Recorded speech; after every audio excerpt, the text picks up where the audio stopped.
ومن سيئات أعمالنا من يهده الله فلا مضل له ومن يضلل فلا هادي له وأشهد أن لا إله إلا الله وحده لا شريك له وأشهد أن محمدًا عبده ورسوله أما بعد فإن خير الحديث كتاب الله وخير الهدي هدي محمد صلى الله عليه وسلم وشر الأمور محدثاتها وكل محدثة بدعة وكل بدعة ضلالة وكل ضلالة في النار أما بعد فأعوذ بالله من الشيطان الرجيم وما آتاكم الرسول فخذوه وما نهاكم عنه فانتهوا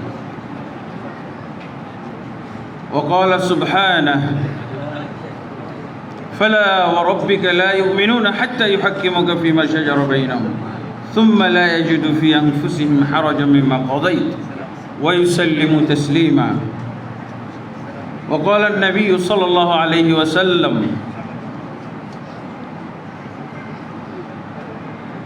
تركت فيكم أمرين لن تضلوا ما تمسكتم بهما كتاب الله وسنتي رواه الإمام مالك في الموطأ والحاكم في المستدرك আলহামদুলিল্লাহ আল্লাহ তাবারক ওয়া তাআলার অসংখ্য অগণিত হামদুসানা এবং নবী মুহাম্মদ রাসূলুল্লাহ সাল্লাল্লাহু আলাইহি ওয়াসাল্লামের প্রতি অসংখ্য সালাত এবং সালাম নাজিল হোক। অতঃপর আজকে আস-সুন্নাহ কনফারেন্স নামে আস-সুন্নাহ কমপ্লেক্সে যে এত বড় এবং এত সুন্দর একটা আয়োজন হচ্ছে, এর জন্য আমরা সবাই আল্লাহর দরবারে শুকরিয়া আদায় করি আলহামদুলিল্লাহ রাব্বিল আলামিন। এবং এই কনফারেন্স আর এই আয়োজনের একটা সংক্ষিপ্ত সুন্দর বৈশিষ্ট্য হলো, এটা হলো বাংলাদেশের মাটিতে,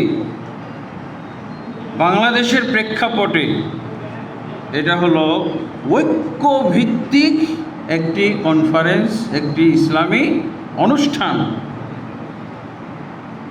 এই অনুষ্ঠানের মাধ্যমে উদ্দেশ্য হলো যে মুসলিমদেরকে সুন্নাহর কশতি, সুন্নাহর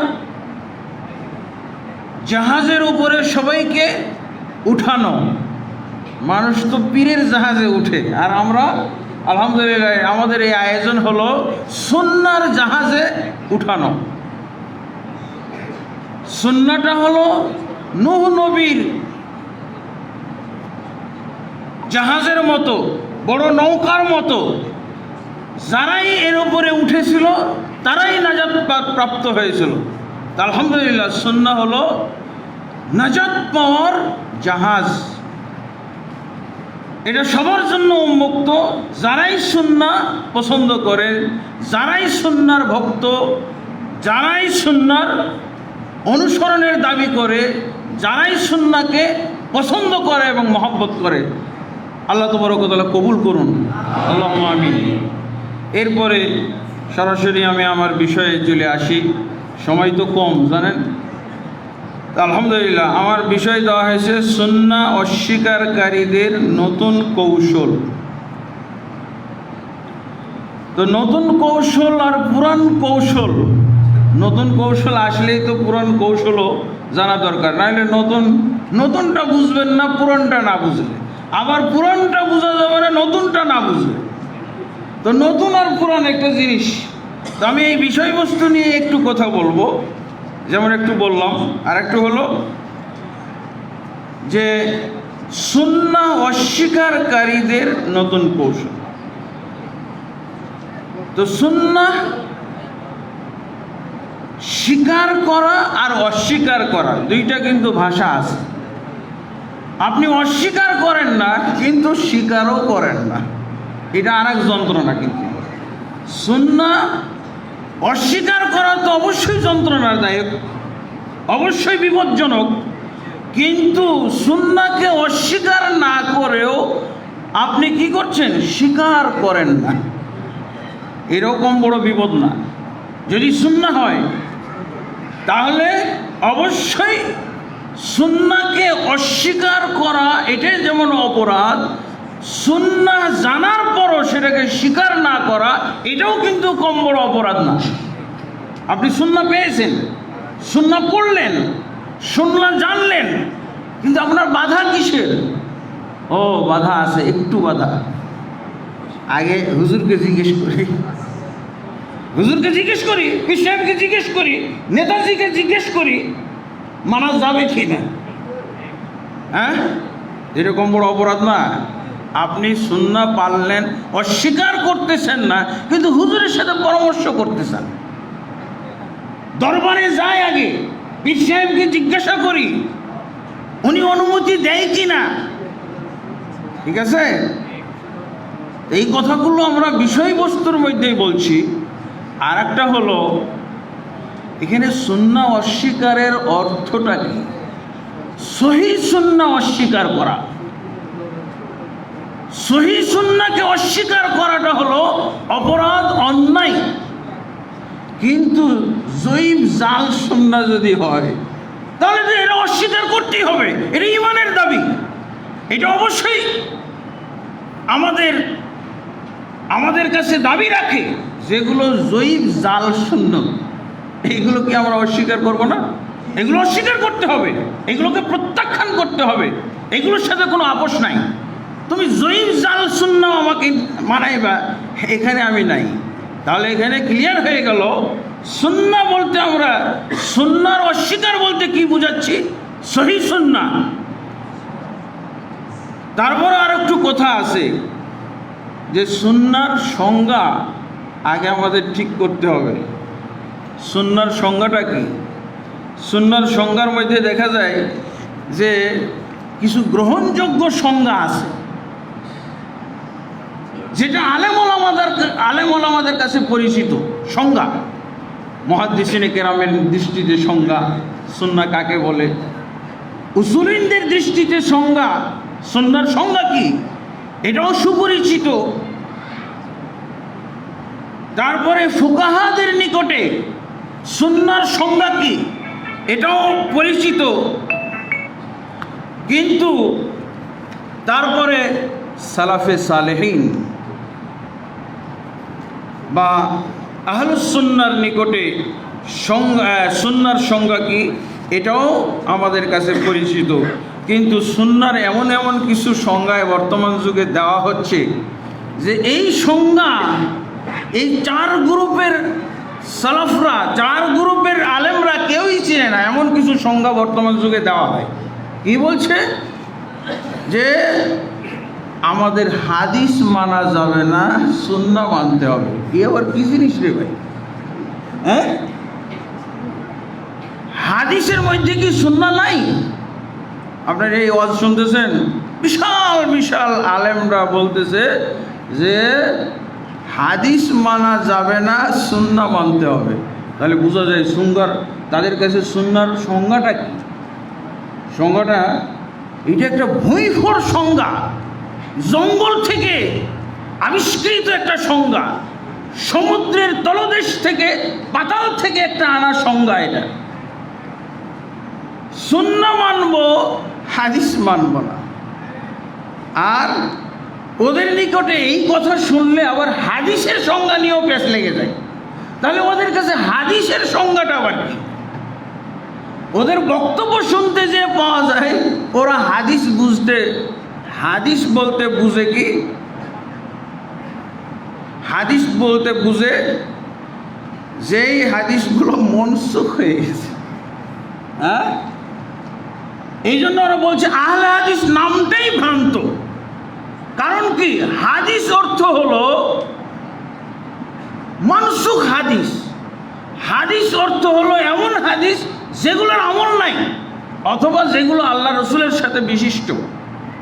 এটা কোন আজগবি সংজ্ঞা রে ভাই, এটা কোনো মুহাদ্দিস চিনবে না। না তাদের এই সংজ্ঞাটা কোনো মুহাদ্দিস জানে না, কোনো আলেম ওলামা জানে। এটা বাংলাদেশে এসে শিখতে হবে ওই বড় হুজুরের কাছ থেকে। লা হাওলা ওয়ালা কুওয়াতা ইল্লা বিল্লাহ। হাদিসেরও সংজ্ঞাটা উল্টা পাল্টা হয়ে গেল, আমরা যে এত পড়ালেখা করলাম, যাই হোক যাই করেছি, মদিনা ইউনিভার্সিটি পড়লাম, আমাদের কাছে দেখেন সুন্নার একটা কিতাবই আছে, এই আহলুস সুন্নাহ। এখানে সংজ্ঞা, যত সংজ্ঞার গোষ্ঠী আছে সংজ্ঞা সব এখানে দেওয়া হয়েছে, কিন্তু আমাদের এই যে দেশি সংজ্ঞা, যেটা দেশি সংজ্ঞা বুঝেন তো, দেশি ইসলাম, হ্যাঁ, দেশি সুন্নাহ, দেশি হাদিস, এরকম হইতে পারে নাকি? তা আলহামদুলিল্লাহ, এটা তো আর কি বলছে যে যদি হাদিস মানো তাহলে তো দাঁড়িয়ে পেশাব করতে হবে। হ্যাঁ, হুজুরেরা বলতেছে হাদিস, কারণ দাঁড়িয়ে পেশাব করাটা নাকি হাদিস, ওরা সুন্নাহ না। এই জন্য বলতেছে দাঁড়িয়ে পেশাব করাটা এটা হাদিস, তোমরা আহলে হাদিসরা মানো, দাঁড়িয়ে দাঁড়িয়ে পেশাব করো সব। হ্যাঁ, আর বসে পেশাব করাটা হলো সুন্নাহ। বোঝা গেছে? কি আজগুবি আজগুবি ব্যাখ্যা, কিতাব নাই, হাওয়ায় পাওয়া যায় এই সংজ্ঞা। কোনো মুহাদ্দিস, কোনো ফকিহ, কোনো কিতাব লেখক, কোনো আলেম, মক্কা মদিনার কোনো আলেম জানে না। এই জন্য আমি মাঝে মাঝে আফসোস করে বলি যে মক্কা মদিনার আলেমদের দুর্ভাগ্য যে আমাদের দেওবন্দি হুজুরদের কাছে পড়ার সৌভাগ্য তাদের হয় নাই। হ্যাঁ, হুজুরদের কাছে পড়ার সৌভাগ্য হয় নাই, মুহাদ্দিসের কাছে তারা পড়েছেন, বড় বড় ফকিহদের কাছে পড়েছেন, কিন্তু হুজুরদের কাছে পড়া সৌভাগ্য তাদের হয় নাই। হওয়া উচিত না, নাহলে শিখবে কবে? হাদিস বলতে যে পেশাবের হাদিসটা হলো হাদিস, দাঁড়িয়ে পেশাব করার হাদিস হলো, এটা হলো হাদিস। যখন মানো তোমরা আহলে হাদিস, দেখছেন আহলে হাদিসকে কীভাবে, আহলে হাদিসদেরকে ব্যঙ্গ করার জন্য কি মূর্খতাপূর্ণ সংজ্ঞা তৈরি করেছে। কেন? ওই বোকারা জানে না যে হাদিসের মধ্যে মনসুখ হাদিস আছে, নাসেখ হাদিস আছে। কেন হাদিসের সাথে এই কথাগুলো আসতে পারে না? বোকা পণ্ডিতের দল, বোকা মুফতি, হাদিস শিখেছো, কিন্তু হাদিসের ক্ষেত্রে যে হাদিসের নাসেখ আছে, হাদিসের মানসুখ আছে, এইটা তোমাকে কেউ শিখাই নাই। তুমি কোথার থেকে সব সংজ্ঞা, আবল তাবল সংজ্ঞা নিয়ে এসে মন্তব্য করো এবং পর্যালোচনা করো, সমালোচনা করো। এগুলো হলো কোনো ইলমি কথাবার্তা? এগুলো বলতেছে আল্লাহ রসুল 11টা স্ত্রী গ্রহণ করেছেন, এটা কি? এটা হাদিস, এটা সুন্নাহ না। কোন সংজ্ঞা অনুযায়ী ভাই এটা হাদিস, সুন্নাহ না? সুন্নাহর ক্ষেত্রে মানসুখ সুন্নাহ আছে, নাসেখ সুন্নাহ আছে। সুন্নাহর মধ্যে রাসূলের সাথে মুখাসসাস সুন্নাহ আছে, রাসূল সাল্লাল্লাহু আলাইহি সাল্লামের সাথে সুনির্দিষ্ট সংজ্ঞা আছে। আবার সুন্নাহর মধ্যে আম সুন্নাহ আছে, যেটা উম্মতের জন্য পালনযোগ্য, উম্মতের জন্য আমলযোগ্য। এরা কি সব সংজ্ঞা, আবল তাবল সংজ্ঞা মূর্খ মানুষদের কাছে প্রচার করে বেড়াচ্ছে, আর ওরা খুব খুশি, খুব খুশি। আল্লাহ তাবারক ওয়া তাআলা এদেরকে সঠিকভাবে হাদিস বুঝার তৌফিক দান করুন, হাদিসের সংজ্ঞা বুঝার তৌফিক দান করুন, হাদিসের ক্ষেত্রে নাসেখ মানসুখ আছে এগুলো বুঝার তৌফিক দান করুন, হাদিসের ক্ষেত্রে রাসূলের সাথে মুখাসসাস, সুন্নাহর সাথে মুখাসসাস আছে, এগুলো আল্লাহ তাবারক ওয়া তাআলা তাদেরকে বুঝার তৌফিক দান করুন। এই ধরনের বোকামি আলোচনা যেন আল্লাহ তাবারক ওয়া তাআলা তাদের মুখ দিয়ে আর না বের করেন। আল্লাহ তাদেরকে শিক্ষিত হওয়ার তৌফিক দান করুন, জ্ঞান দান করুন, ইলমের সাথে সম্পর্ক করার তৌফিক দান করুন, ইলমি কিতাবপত্র তাদেরকে পড়ার তৌফিক দান করুন। এই কূপের ব্যাঙের মতো থেকে কূপের ব্যাঙ মার্কা সব ব্যাখ্যা বিশ্লেষণ দিয়ে মানুষকে পেরেশান করে ফেলতেছে, সাধারণ পাবলিককে তারা পেরেশান করে ফেলতেছে। এগুলো আমাদের কাছে প্রশ্ন আসে, ওদের কাছে একটু দাবি করে আমি এই ভূমিকা শেষ করছি। দাবিটা হলো, ভাই আমাদের কুতুব সিত্তা এটা হাদিসের কিতাব, এটাই আমাদের সুন্নাহর কিতাব। তোমরা যে বলছো যে আমরা হাদিস মানি না, সুন্নাহ শুধু মানি, তোমাদের সুন্নাহর কিতাবগুলো একটা দাও। সুন্নাহর কিতাব কি আছে? ফতোয়া স্বামী, এটা তো সুন্নাহর কিতাব না, ওটা ফতোয়ার কিতাব। হ্যাঁ, তোমরা যেই অর্থে বক্তব্য দিচ্ছ, মানুষকে বিভ্রান্ত করছো, গোমরা করছো, সেই মোতাবেক একটা সুন্নাহর কিতাব দাও। সহিহ বুখারী হলো হাদিসের কিতাব অথবা সুন্নাহর কিতাব, আমরা দুইটাই বলতে পারি। আমাদের কাছে সুন্নাহ এবং হাদিস একই জিনিস। মুহাদ্দিসিনে কেরাম এটাই আমাদেরকে শিখিয়ে দিয়েছেন যে সুন্নাহ আর হাদিস একই। তাই তো সহিহ বুখারী হলো হাদিসেরও কিতাব, সুন্নাহরও কিতাব। সহিহ মুসলিম হাদিসের কিতাব, সুন্নাহরও কিতাব। সুনান আবু দাউদ হাদিসের কিতাব, সুন্নাহর কিতাব। নাসাই সুন্নাহর কিতাব, হাদিসের কিতাব। ইবনে মাজাহ সুন্নাহর কিতাব, হাদিসের কিতাব।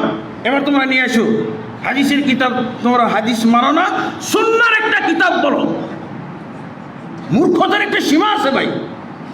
মূর্খতা গোপন রাখা যায় না বেশি দিন, আজকে প্রকাশ পেয়ে গেল না। এই অজ্ঞতা, মূর্খতা এবং এইসব ওয়াজ নসিহত প্রকাশ পেয়ে গেল না।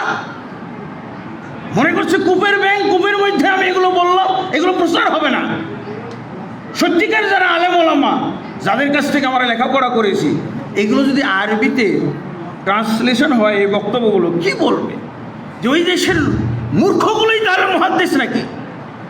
হাদিস এবং সুন্নাহ সম্পর্কে যে যত মূর্খ সে তত বড় মুহাদ্দিস নাকি ওই দেশে? এগুলো বলবে না? বদনাম হবে না?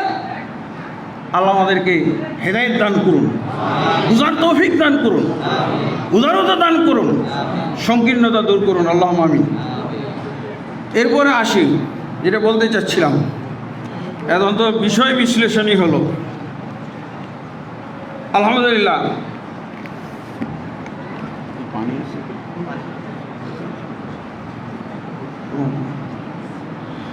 এরপরে আসি সুন্নাহ অস্বীকারী। আমরা কি বললাম? আমরাও কিন্তু সুন্নাহ অস্বীকারী। কোনটা? জয়ীফ জাল সুন্নাহ, যেগুলো জয়ীফ জাল এবং জয়ীফের মধ্যে যেগুলো জয়ীফ লা ইয়ানজাবির, সম্পূরক কোনো হাদিস পাওয়া যায় না, এগুলোকে বলা হয় এই সমস্ত সুন্নাহকে আমরা অস্বীকার করি। ঠিক আছে, আমরা অস্বীকার করার দাওয়াত দিচ্ছি আজকে। খবরদার কেউ জয়ীফ জাল সুন্নাত মানবেন না, আমল করবেন না। খবরদার কেউ জয়ীফ ও জাল হাদিস মানবেন না। এগুলো সুন্নাহ অস্বীকারের দাওয়াত না। সহিহ হাদিস অস্বীকার করবেন না। সহিহ হাদিস অস্বীকার করলে বিপদ আছে, হয়তো কাফের হওয়ার সম্ভাবনা আছে। অবশ্যই কাফের হয়ে যাওয়ার কথাই আলেম ওলামা, হক্কানি আলেম ওলামাগণ বলেছেন।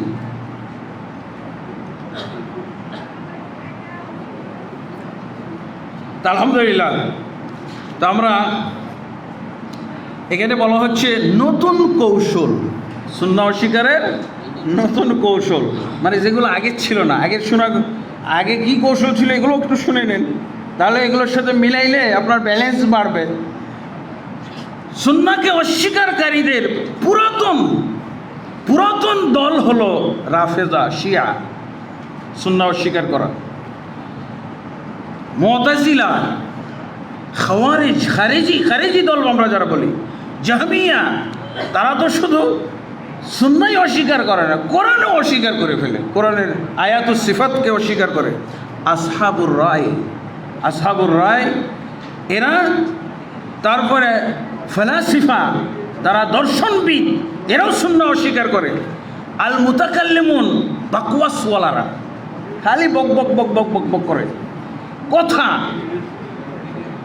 মুতাকাল্লিম মানে বক্তব্য, খালি কোরআন হাদিস ছাড়াই নানান ধরনের ধর্মীয় কথাবার্তা তারা বলতে পারে। ইমাম চাপাবাস, হ্যাঁ, একটা সুন্দর ভাষা, চাপাবাস, খালি কে কত কথা বলতে পারে। ইমাম হানিফা রহমতুল্লাহ আলাইহি একসময় এই দলের লোক ছিল, পরে আলহামদুলিল্লাহ তাকে আল্লাহ হেদায়েত দান করেছেন।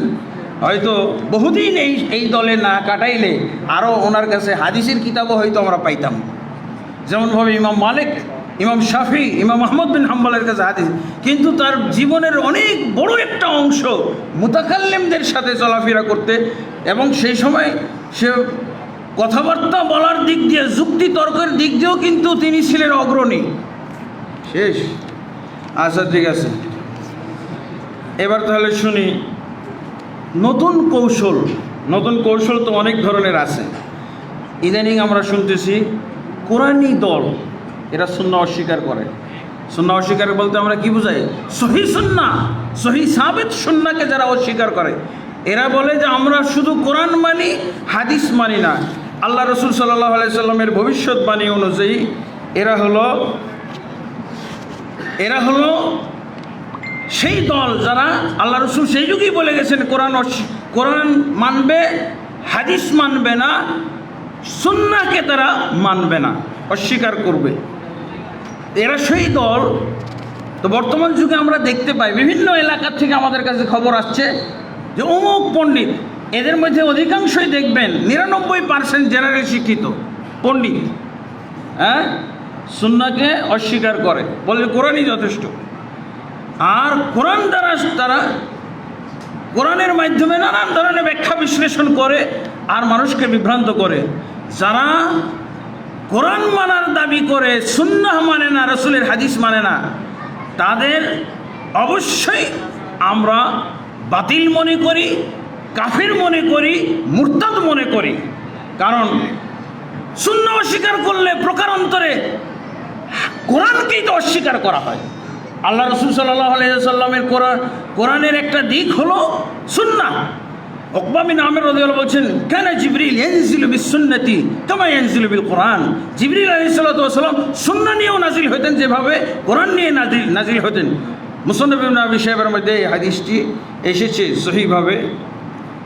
তারপরে আমরা কি করি, বিজ্ঞানের নাম দিয়ে, হ্যাঁ, ডাক্তারবিদ্যা এবং বিভিন্ন বিজ্ঞানের যুগে বৈজ্ঞানিক ব্যাখ্যা বিশ্লেষণের কারণে আমরা সুন্নাহকে অস্বীকার করে থাকি।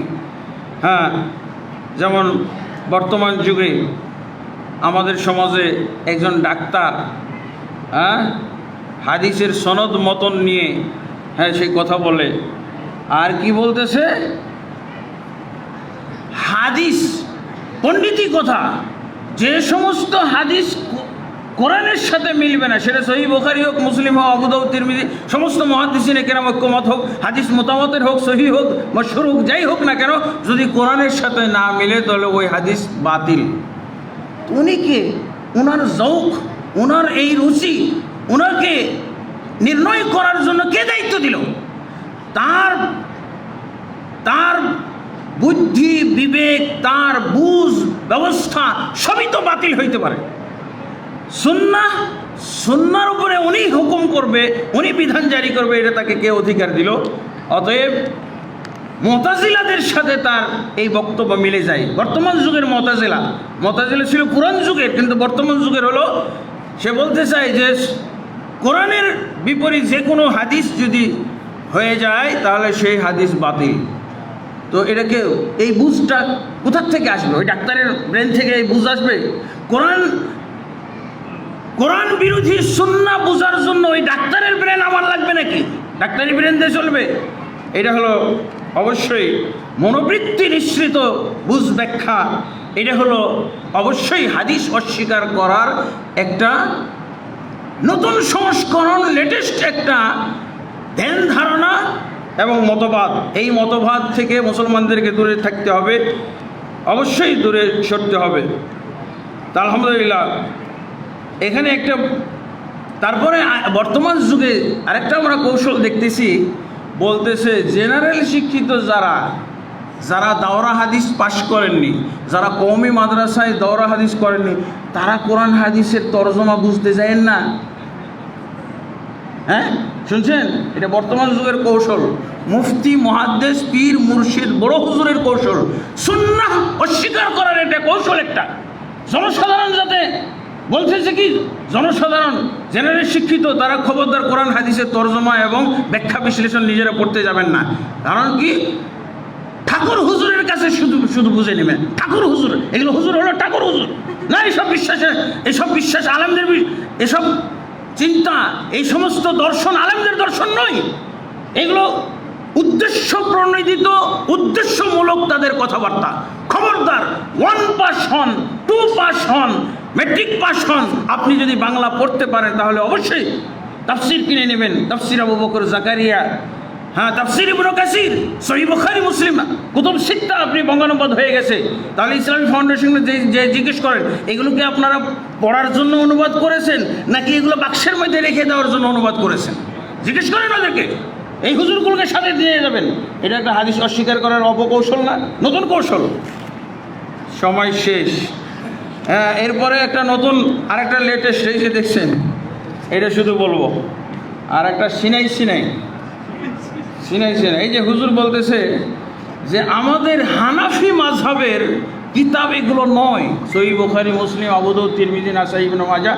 যারা হানাফি মাযহাব পালন করেন তারা খবরদার এগুলোতে দলিল খুঁজতে যাবেন না, এখানে নাই।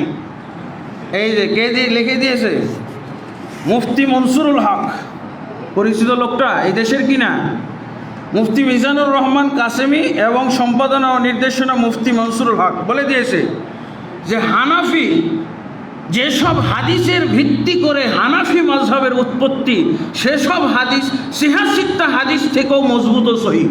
এই জন্য হানাফি মাযহাবের হাদিস দলিল খুঁজতে হলে আপনারা খবরদার ওই সহিহ বুখারী, মুসলিম এগুলোতে খুঁজবেন না, এর চেয়ে মজবুত এবং সহিহ হাদিস খুঁজবেন। হ্যাঁ, এটা কি বলবেন? এই ছয়খানা হাদিস থেকে ফিরানোর এটা অবশ্যই একটা নতুন এবং কূটকৌশল, এটা অবশ্যই এটা খেয়ানত, এটা হলো মুসলিম জনগণের সাথে বিরাট ধরনের প্রতারণা এবং হাদিস সিহাসিত্তা বা কুতুব সিত্তা হাদিসের সাথে বেয়াদবি ছাড়া আর কিছু না। তাদের জাতির সামনে তওবা করা উচিত এবং এই বইয়ের কারণে তাদের তওবা করা উচিত। তারপরে আবার কি বলতেছে, সহিহ বুখারী, মুসলিম মানা যাবে না। কারণ কি? সহিহ ইমাম বুখারী রহমতুল্লাহ আলাইহি বলছেন যে আমি বহু হাদিস আনি নাই, অল্প কিছু হাদিস সহিহ বুখারীর মধ্যে এনেছি। তাহলে ওই হাদিসগুলো কোথায়? বলছে হানাফি মাযহাবের আমরা এগুলো কুড়াই নিছি। বুঝেছেন? তাহলে দরকার কি? ইমাম হানিফা রহমতুল্লাহ আলাইহি যে সহিহ হাদিসগুলো ছেড়ে দিয়েছেন, আমরা হানাফি মাযহাবের লোকেরা সব কুড়িয়ে নিয়েছি। সেই হাদিস অনুযায়ী আমাদের আমল। এই যে দেখছেন বইটার নাম কোরআন ও হাদিসের আলোকে হানাফিদের আমলের সুদৃঢ় দলিল প্রমাণ। বুঝেছেন? এবার ইমাম বুখারীর এই যে 7374 হাদিস, এই দিয়ে সহিহ ইমাম বুখারীর হাদিস না, যেগুলো উনি ছেড়ে দিয়েছেন ওই সহিহ হাদিসগুলো ওনারা মানে। ইন্না লিল্লাহি ওয়া ইন্না ইলাইহি রাজিউন। এটা কি? এটা একটা কৌশল না? হ্যাঁ, এটা হলো একেবারেই একটা মানে দুরভিসন্ধিমূলক কৌশল।